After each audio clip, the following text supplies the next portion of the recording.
RC study zone YouTube channel पर मैं रामचंद्र चौहान आप सभी का स्वागत करता हूं। प्यारे बच्चों, आज इस वीडियो में हम एनसीईआरटी कक्षा 9 की गणित पाठ्यपुस्तक के अध्याय 2 बहुपद अर्थात पोलिनोमियल्स की प्रश्नावली 2.1 के सभी प्रश्नों को सॉल्व करेंगे।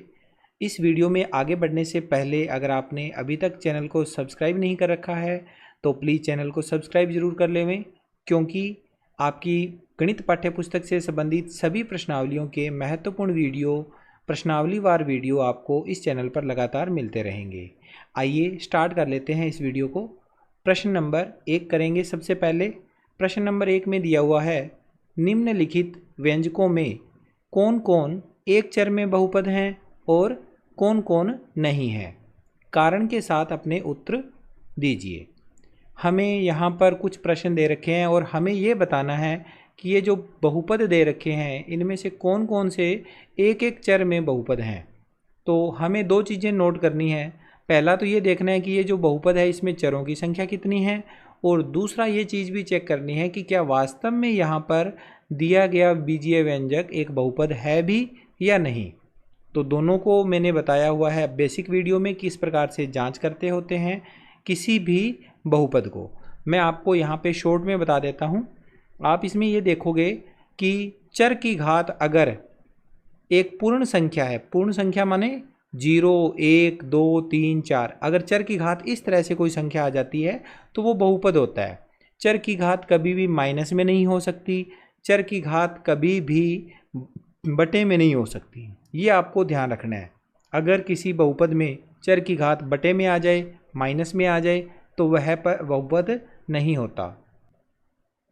तो हमने इस तरह से इन प्रश्नों में चेक करते हुए आंसर देने हैं। तो पहला प्रश्न देखो, 4x² माइनस 3x प्लस 7। यहाँ पर केवल एक ही चर है x, इसमें x आया हुआ है, यहाँ पर भी x आया हुआ है, यहाँ अचर पद है ये, यहाँ x नहीं दिख रहा। तो हमें देखो एक ही चर दिख रहा है इसमें। पहली बात तो हमें ये पता चल गया कि ये बीजीय व्यंजक है, इसमें केवल एक चर है। अब ये भी चेक करना है कि ये बहुपद है या नहीं। तो उसके लिए हमें चर की घात देखनी होती है। यहाँ x की घात कितनी है 2, यहाँ x की घात कितनी है 1। इन दोनों पे घात देखिए 2 है और 1 है, और दोनों ही क्या है, पूर्ण संख्याएं हैं, यानी ये बहुपद भी है और एक चर में भी है। तो दोनों ही हमारे आंसर इसके लिए सही बैठ रहे हैं। एक चर में ये बहुपद है, तो यहाँ लिख दो, यह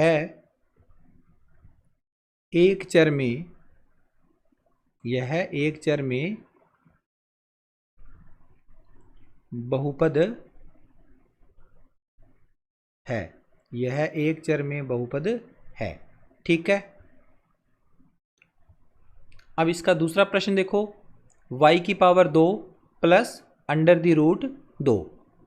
तो इसमें चरों की संख्या केवल एक है, अकेला y आया हुआ है इसमें, और उस y की घात कितनी है 2।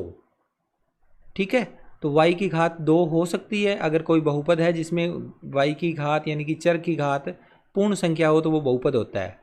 तो यहाँ पर बीजीय व्यंजक अगर कोई है उसमें चर की घात अगर पूर्ण संख्या आ जाती है तो वो बहुपद कहलाता है। ये नॉर्मल सी परिभाषा है बहुपद की। तो यहाँ पर y की पावर 2 है तो ये बहुपद है, और चरों की संख्या भी केवल एक है, यानी यह क्या हो जाएगा, एक चर में बहुपद हो जाएगा। तो लिख दो, यह एक चर में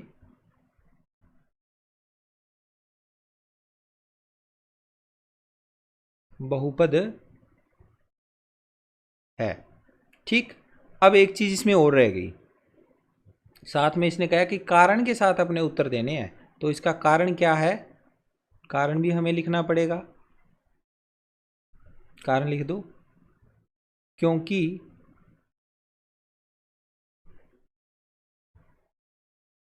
यहाँ केवल एक चर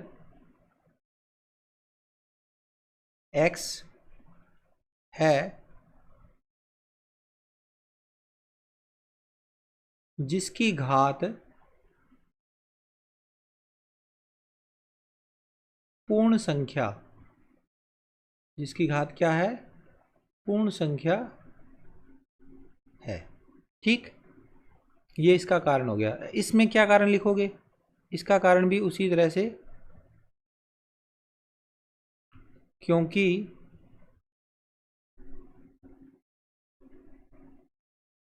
यहां केवल एक चर, क्योंकि यहां केवल एक चर y है, जिसकी घात क्या थी? 2 थी। तो 2 क्या है? एक पूर्ण संख्या है। पूर्ण संख्या है। ठीक है, इसके बाद इसका थर्ड प्रश्न करते हैं, तीसरा पार्ट, जिसमें हमें दिया हुआ है 3√3 t प्लस t√2। इसको देखो, यहाँ पर केवल एक ही चर है t, लेकिन उस चर की घात अगर अपने देखें तो t की घात यहाँ पर √t लिखा हुआ है। तो इसका मतलब क्या होगा? t की घात 1/2। अंडर रूट का मतलब क्या होता है? 1/2 होता है। किसी भी संख्या के ऊपर अगर पावर देखनी हो, अंडर रूट लगा हो, तो उसका मतलब 1/2 होता है। ठीक है, तो इसका मतलब ये कितना है? t की घात 1/2। और यहाँ t की घात कितनी है? 1 है। एक तो चल सकता है t की घात, लेकिन 1/2 नहीं चलता किसी भी बहुपद में। तो इसका मतलब यह एक बहुपद नहीं है। तो इसका आंसर लिखेंगे हल। पहले तो हम इसका आंसर लिखेंगे कि यह एक चर में बहुपद है या नहीं है। तो लिख देंगे यह एक चर में, दिखने में एक चर दिख रहा है हमने को कि केवल एक ही चर है t, लेकिन फिर भी ये क्या है? एक चर में बहुपद नहीं है। अब इसका कारण लिख देते हैं। कारण क्या है? क्यों नहीं है ये एक चर में बहुपद? क्योंकि यहां चर t की घात, t की घात कितनी है? 1/2 है, जिसके कारण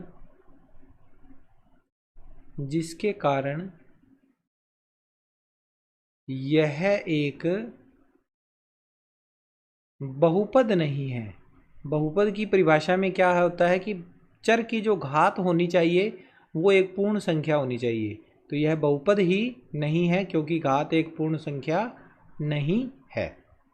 अब इसमें देखो, इसके अंदर y की घात कितनी है? 1 है, और ये y बटा में चला गया। इसका मतलब ये अगर ऊपर होता गुणा में, तो यहाँ ऊपर जाएगा तो इसकी घात -1 हो जाएगी। तो एक यहाँ तो 1 है, कोई दिक्कत नहीं है, लेकिन ये वाला y जो है बटा में आ गया, इसके कारण इस y की घात क्या है? -1 है। तो इसका मतलब क्या हुआ? यह एक बहुपद नहीं है। तो हम इसका आंसर भी लिखेंगे यह एक चर में, दिखने को केवल एक ही चर दिख रहा है, लेकिन फिर भी ये बहुपद नहीं है। यह एक चर में बहुपद नहीं है। एक चर में बहुपद नहीं है। अब इसका कारण सेम ऊपर वाली की तरह ही, क्योंकि कारण क्या है? यहां चर y की घात -1 है, जिसके कारण -1 होने के कारण क्या होगा?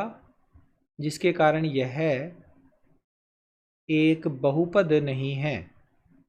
यह एक बहुपद नहीं है।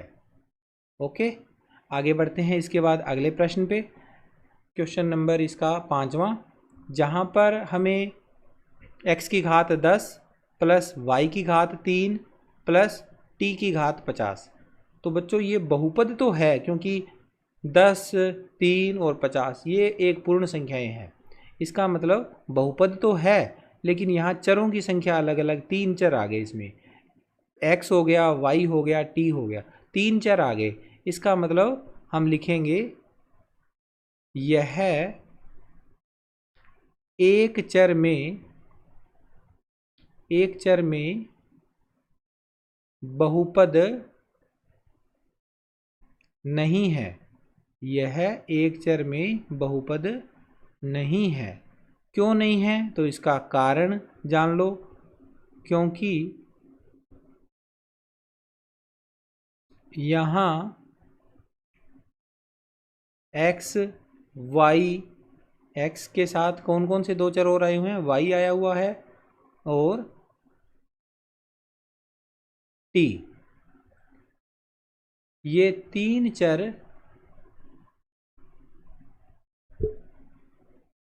हैं। ये 3 चर होने के कारण यह एक बहुपद नहीं है।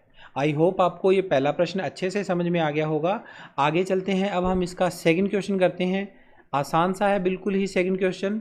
यहाँ देखो क्या लिखा हुआ है, निम्नलिखित में से प्रत्येक में एक्स स्क्वायर का गुणांक लिखिए।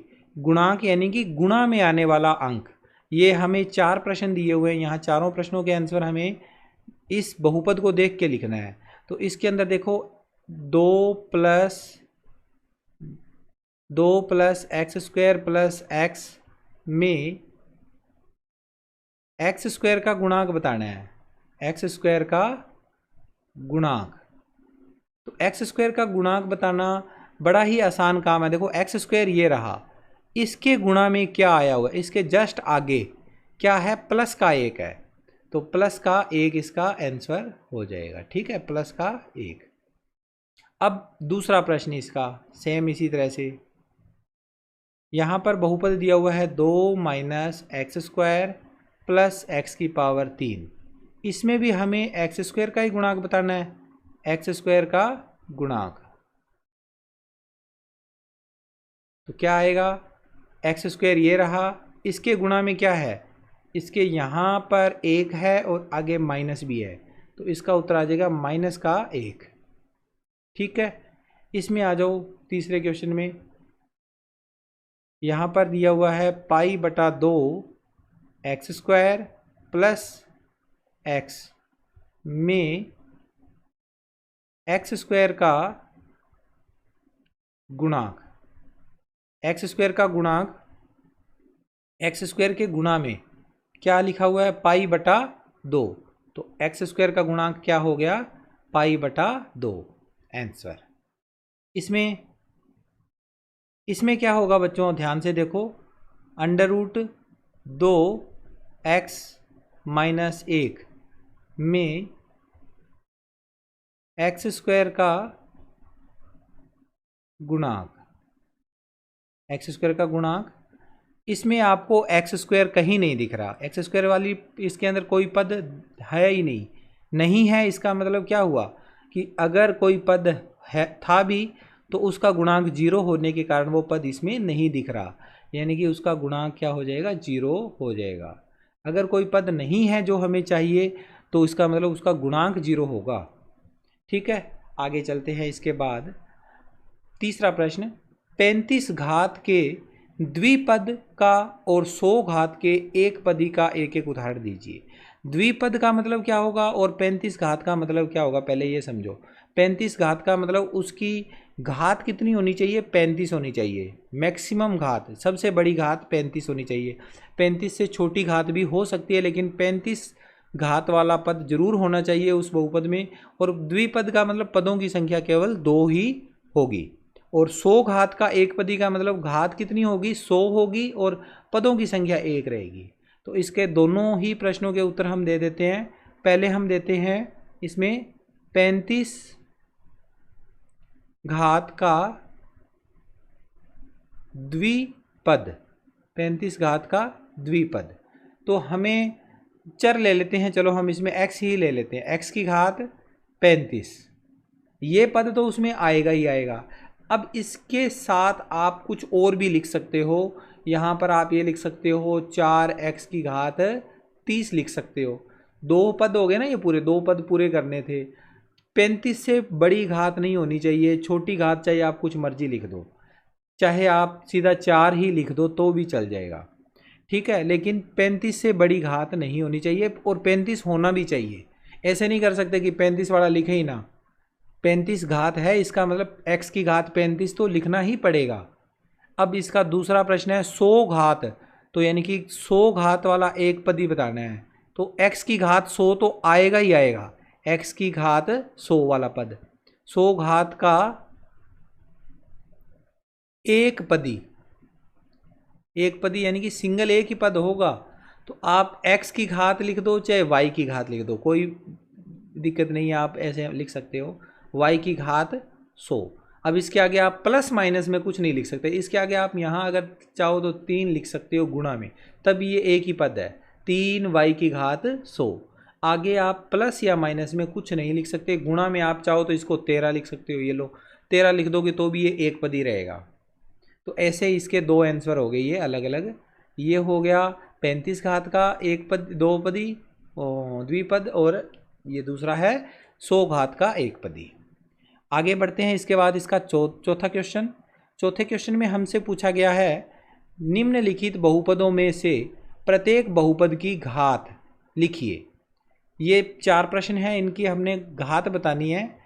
तो आप देखो, इस बहुपद की घात, बहुपद क्या है, 5x की पावर 3 प्लस 4x की पावर 2 प्लस 7x की घात कितनी होगी।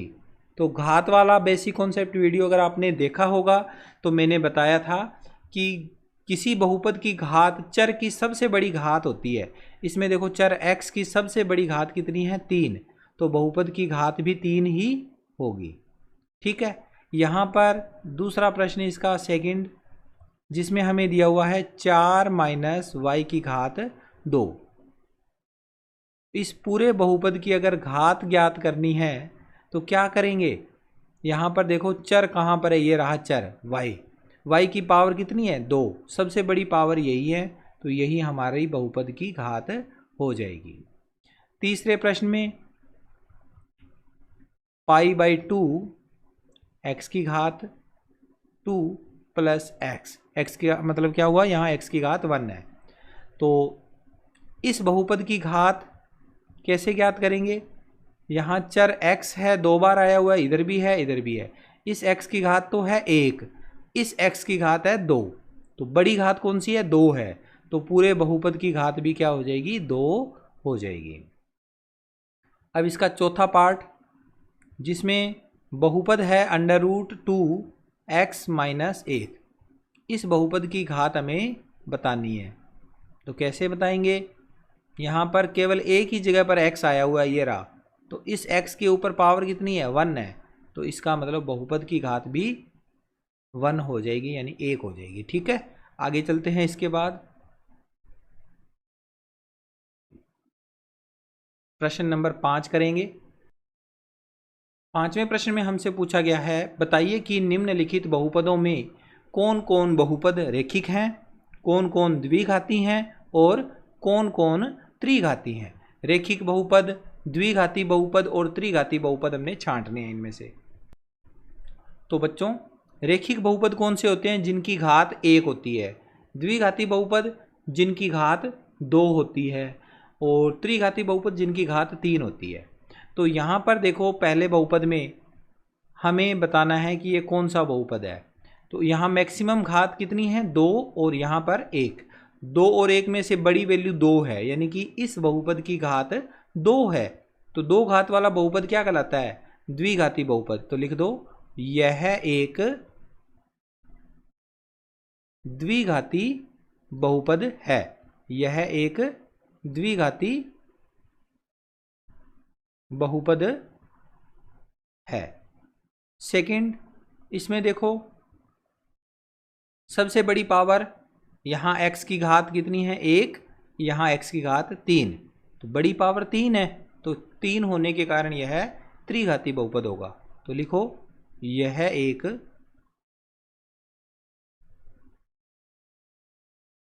त्रिघाती बहुपद है। इसके बाद इसका जो तीसरा पार्ट, y प्लस वाई की पावर 2 प्लस 4। तो यहाँ y की पावर कितनी है? 1 है, इसमें y की पावर 2 है, इसमें y वाला पद नहीं है, यानी कि y की पावर 0 है। तो सबसे बड़ी पावर कौन सी हुई? 2, यानी कि यह एक द्विघाती बहुपद होगा। तो इसमें लिखेंगे यह एक द्विघाती बहुपद है। और इसके बाद अंतिम प्रश्न है चौथा प्रश्न, 1 प्लस एक्स। 1 प्लस एक्स, यहाँ x a की जगह पर आया हुआ है चर, तो इसकी पावर कितनी है? इसकी पावर 1 है। तो जिसकी घात 1 होती है, पावर 1 होती है, तो वह एक रैखिक बहुपद होता है। तो लिख दो यह एक